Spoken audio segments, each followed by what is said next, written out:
Hello and welcome to this week's Razor. I'm Neil Cairns. I'm at the AI Summit, Lisbon.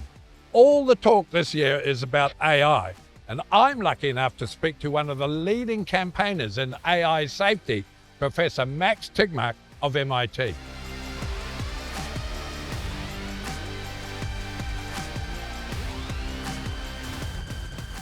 Who here is excited about AI tools that help us cure diseases and solve problems? Raise your hand. That's a lot of hands. Now take them down. Who is excited about future AI that simply makes us all economically obsolete and replaces us? I see one hand over there. Here's what Elon Musk thinks. AI is going to be in charge, to be totally frank, not humans. Sam Altman, whose company has given us ChatGPT, says that we're going to be the first species ever to design our own descendants. And he thinks that the optimistic future is that we merge with machines. We have these huge companies racing to see who can be the first to replace people with uncontrollable superintelligent machines. So that's where some of the gloom comes from. How do we fix this? Max Tegmark is a Swedish-American professor at the Massachusetts Institute of Technology in the US. He has authored more than 200 papers spanning topics from cosmology to artificial intelligence, which has become his primary focus in recent years. In 2014, he founded the Future of Life Institute to raise awareness about the potential risks of unregulated AI, a theme he also explores in his latest book, Life 3.0. I've been reading your book. In fact, I've been listening to your book, Life 3.0, and I want you to take us back to the beginning, because that's how you start the book. You say, without intelligence, the universe is meaningless. Tell us about that. It's really quite fascinating if you think about what's happened here in the last 13.8 billion years since our Big Bang.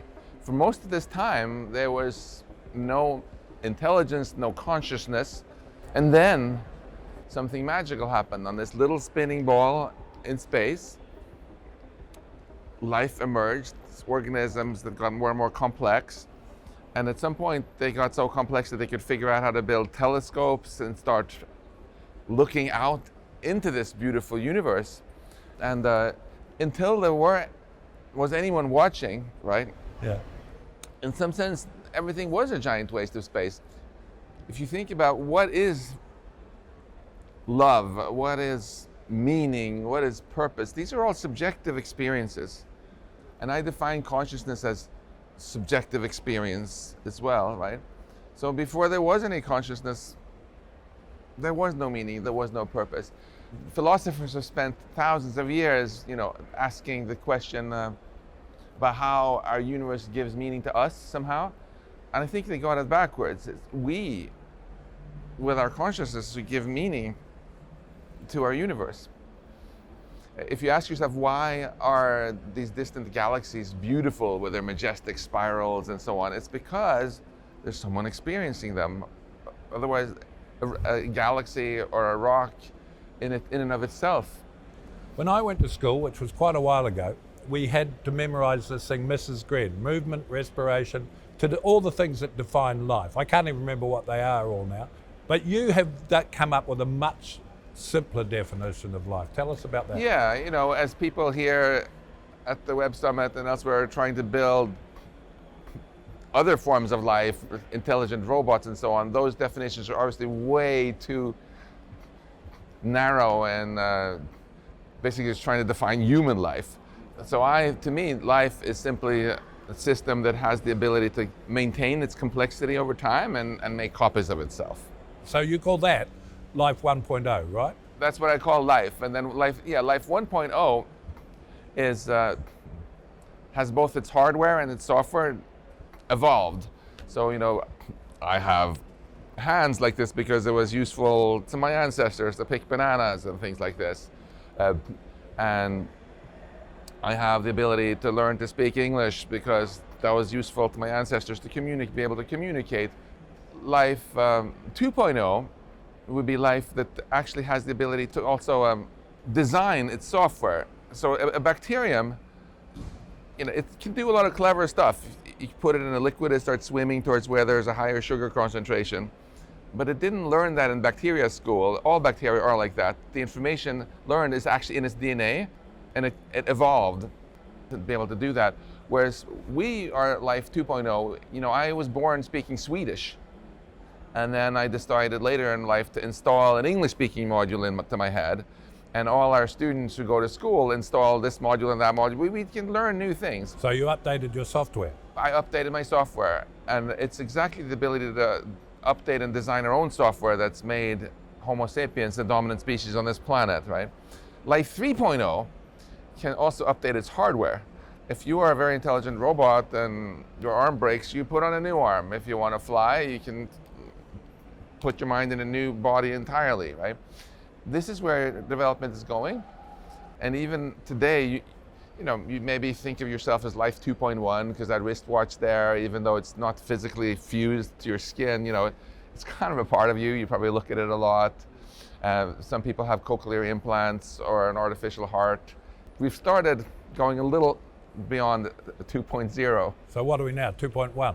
Yeah, depending on how much tech you put into How your bionic body. you are. Yeah. Tell me more about Life 3.0. Why we're all a bit worried about Life 3.0 at this point. Yeah, so to me, so far, the story of science and tech has been a story of empowerment. We humans 50,000 years ago used to be running around trying to not get eaten by tigers, trying to not starve to death, knowing that the level of tech 2 generations later was going to be exactly the same as it was. And we're a lot like you dry a leaf on a windy day, it's blowing around. And then gradually we realized, oh my goodness, we've totally underestimated ourselves. By looking carefully at things, we could discover science. Things that seemed mysterious, we now understood well enough that we could build machines to do it better. We could figure out how to double our life expectancy, how to be able to fly and do all sorts of wondrous things. So this has been very, very empowering. And throughout this incredible journey we've been on, though, it's always been obviously us in charge. The technology we built were tools, which I define as something we can control. It's fun to drive a fast car, less fun to drive an uncontrollable car or use an uncontrollable chainsaw. The thing is, now we're beginning to build AI technology that's so powerful that we have to ask ourselves, if we make it vastly smart, if we make robots that are vastly smarter than us, that can build robot factories and do everything better than we can, will we still be able to control them, or are they going to be controlling us instead? If you go to the zoo, ask yourself, who is in the cages, the animals or the humans? And then ask yourself, well, why is that? Is it because we humans have sharper claws and a bigger biceps than the tigers? Not so much. It's because we're the smarter one. And it's quite natural that the smarter species dominates and controls the other ones, right? So we're on the cusp of building AI, and all the leading companies now are talking about AGI. We're building superintelligence, which is really checking all the boxes of a new species. That we have to ask ourselves this question: are we building this to make our own future better, or to make the future better for the machines that will replace us? Well, that is the big question, and you call it the elephant in the room. Should we be terrified of superintelligence? I think we should be both excited and terrified. Right. Like we should really with any powerful technology. I mean, if someone brings you a really big knife, you should be excited. If you want to do a barbecue, it's super convenient to have it, but you also have to be careful with it. Sometimes people ask me, hey Max, AI, are you for it or against it? I usually ask them, okay, what about knives? Are you for them or against them? It's the wrong question. Yeah. The right question is, what do we want to use this technology for? I firmly want to use it to create a better future for humans. The only kind of AI that would make you completely obsolete on the job market and be able to do this into you in your stead and so on is one that has all 3 superpowers. They're quite different. One is domain intelligence, like being incredibly smart in some relatively narrow domain. Right. for example, playing chess or multiplying large numbers together. Then there's a G superpower, generality, being the jack of all trades like ChatGPT, but not being necessarily superhuman. And then there is the autonomy superpower. A robotic lawnmower is very autonomous. It can operate in the world and have the goal of mowing your lawn, And if you have an AI system that's superhuman in just one of the three superpowers, it's quite easy to control. Do you ever lose sleep about robotic lawnmowers taking over the world? I got very fond of one in New Zealand, actually. There are a lot of promising ideas for even controlling AI that has two of the three superpowers. Like, suppose you have a future self-driving car that drives better than any human. It has both now the autonomy superpower, of course, and also the eye superpower in that it is really smart at driving. But it doesn't have the G superpower of generality. It probably can't speak Vietnamese. It probably has no idea how to make bioweapons. It does not have superhuman persuasion abilities. And if the salesman who sells you this car says, hey, would you like an upgrade so this car also has superhuman persuasion abilities to persuade you to vote for your least favorite politician, what would you tell him? No, thank you. Exactly. Thanks, but no thanks. I'd rather my car stick with driving. So I think we're going to get an amazing number of AI, narrower AI tools like this that have one or two of the superpowers only that remain under control. And guess what? They're also going to help us prevent the job market apocalypse in that you yourself have all three superpowers: domain intelligence, generality, and autonomy. So an AI that's lacking at least one of those can never replace you completely. It can complement you, make you more productive, and so on. And the only thing that we have no clue how to control is if you have something which is incredibly general and autonomous, that it also has superhuman intelligence, across all the domains. That's the thing which could really completely replace us as a new species and take over Earth. That's the AGI and superintelligence. So if we can just hold off on that, then we're going to enter a golden age of amazing AI, where people ultimately stop dying of cancer and life can flourish like never before. That's the future I'm excited about. There are lots of different types of AI, all with very similar sounding names. What we currently have is known as narrow artificial intelligence. This includes generative AI like ChatGPT and Claude, which processes patterns, cues, and existing data to give you answers, and weak AI, which performs a single task quicker than a human, say an automated robot in a factory, for example. But the next two stages of AI, if they ever emerge, are where Professor Tegmark believes the real danger lies. Artificial General Intelligence, or AGI, will have human-like cognitive abilities. It will be able to reason, perform tasks, and adapt just like humans. Not everyone agrees this is possible, but if we do achieve AGI, then it's only a matter of time until we get to the ultimate form of AI, something called super artificial intelligence. Super AI machines are capable of thinking, learning, and reasoning beyond human capabilities.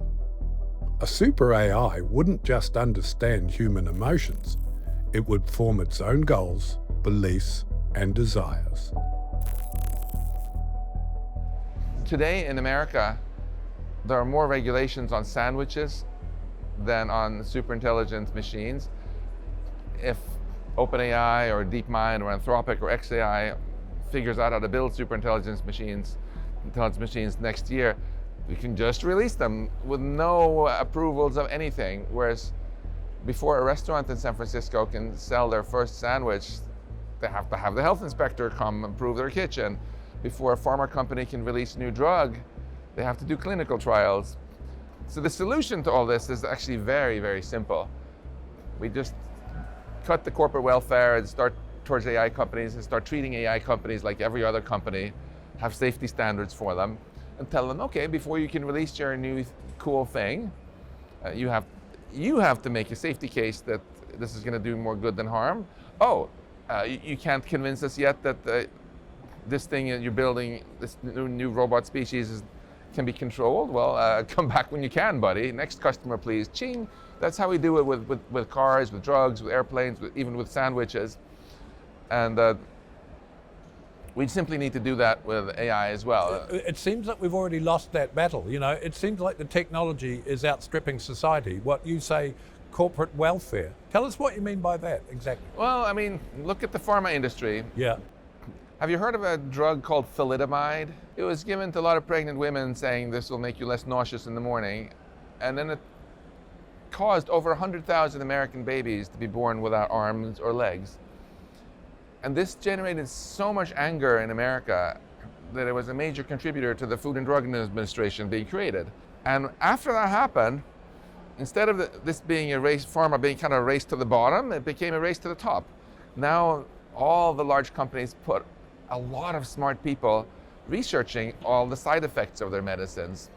They are very respected also, the people who warn about risks in the companies, because they're the ones who enable them to get their drugs approved before the competition and make a lot of money, right? So we've been here in the same place with all these other powerful technologies. This can be solved. In every single case, the industry would lobby against these things. The American car industry lobbied even against seatbelts. And then the sky didn't fall down when the seatbelt law came. In fact, it caused car sales to skyrocket as people started to realize, oh my goodness, it's quite safe to drive. I want to buy a car too, you know. So this is what has to happen with AI. And we're already seeing the tides shifting quite a bit, you know.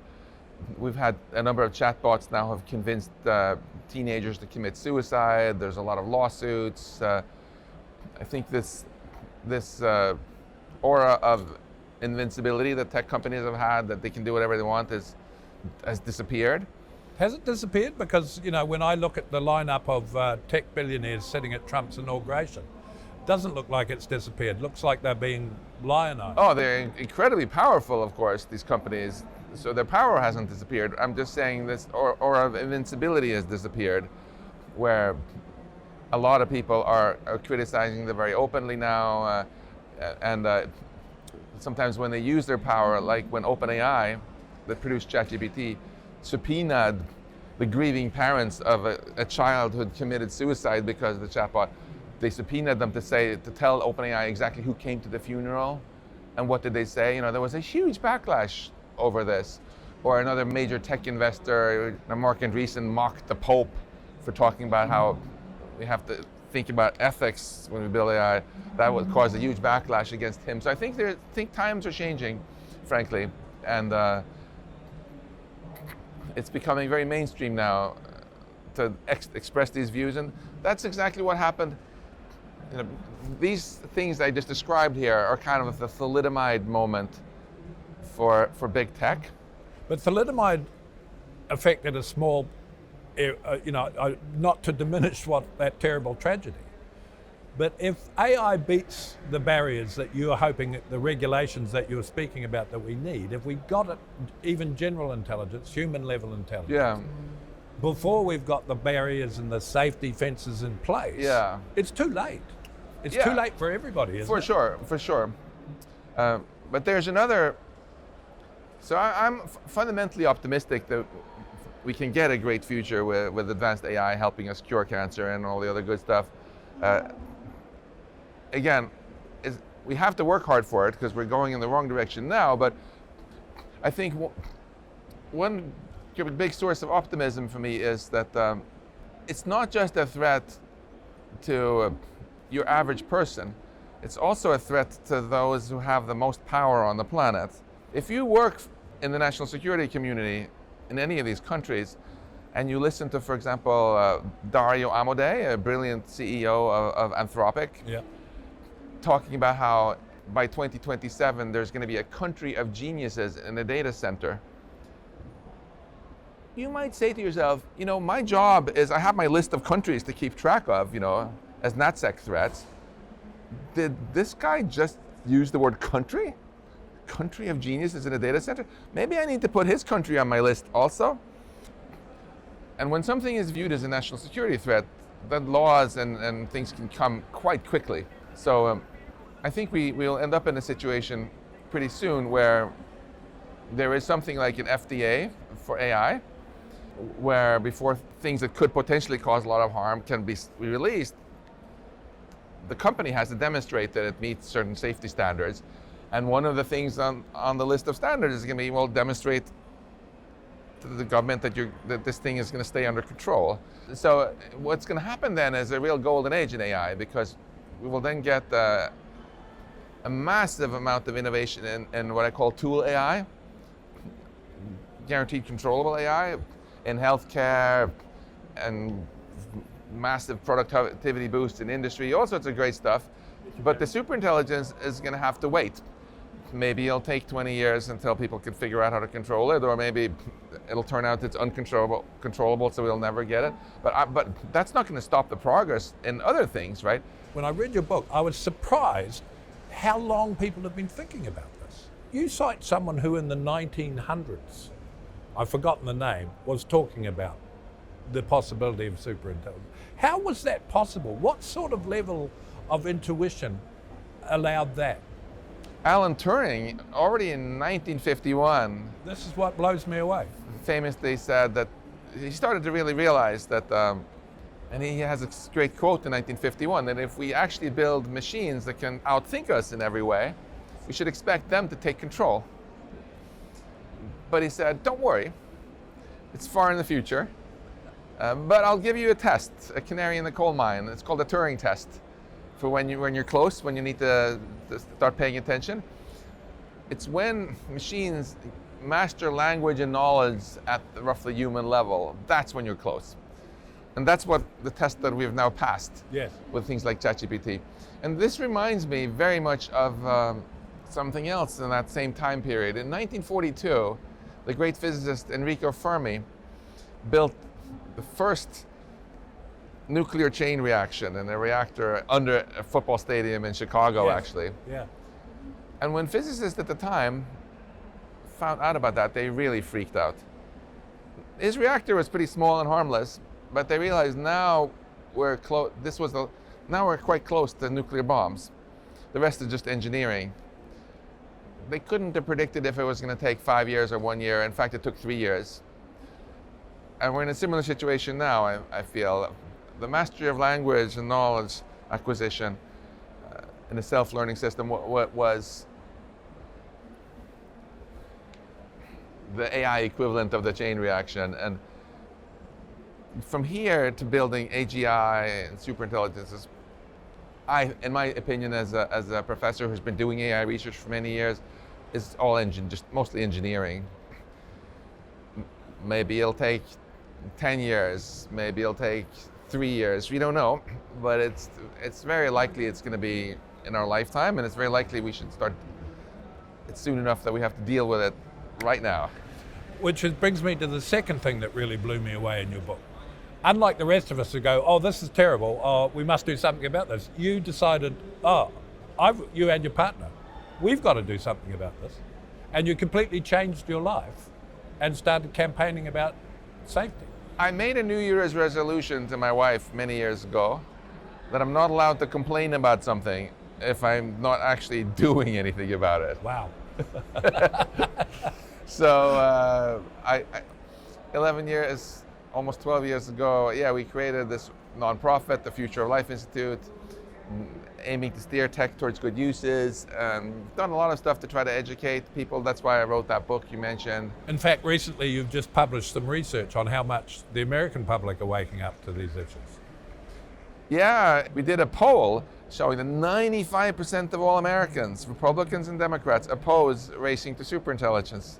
The people are certainly realizing actually now is a time to worry about this. And we did, it just came out the other week, was this one sentence statement saying that there should be a prohibition of building superintelligence until there's a broad scientific consensus that it'll be done controllably and safely, and until the broad public buy-in. And I was quite shocked by how this took off, actually. Not only does it have over 100,000 signatories now, but One of them's me. thank you. But it's just shocking how broad this support is. So many people I thought didn't agree on anything Yeah. at all Yeah. signed it. You know, we got Obama's national security advisor, Susan Rice, right next to Steve Bannon and Glenn Beck from the are fixtures in the MAGA movement.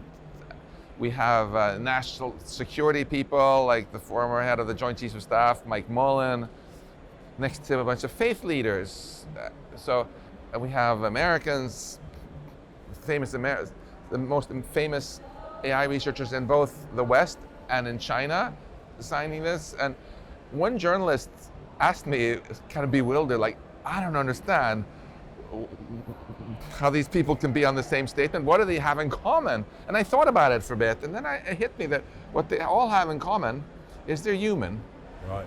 So when the question is, are you on team human for the future or on team machine? Of course they're going to come down on the same side. It's just like if we realized that there was an alien invasion fleet heading towards Earth. It was going to get here in 3 years, 10 years, we don't really know. America and China and people from across the political spectrum would unite because we're on team human. That's actually quite encouraging, isn't it? Because Yeah. if you think how divided, as you've said, how divided, for example, the United States is at the moment, Yeah. that everybody from those widely different spectrums all agree on this. The comparison with an alien invasion is actually more apt than one might think, because if we build superintelligence, we are building aliens. We're building alien minds that are probably more different from us than Martians would be, if there were any, right? It would be an evolved species. These are designed minds that are incredibly alien to us. If you talk with a chatbot or someone has an AI girlfriend with big googly eyes, they're designed to trick us into thinking they're human-like, but it's all fake, of course. This is a machine who thinks 100 times faster than you and is talking to thousands of other people at the same time. And we don't know much about what they actually really want, these machines, but there's no reason to think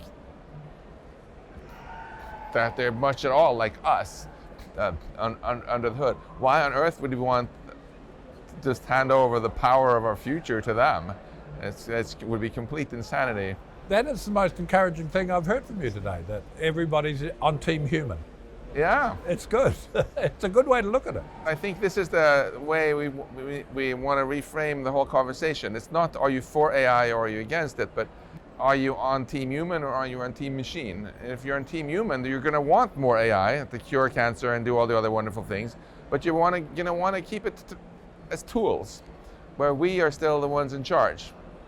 Max Tegmark, it's been an honor and a privilege. Thank you very much. Thank you.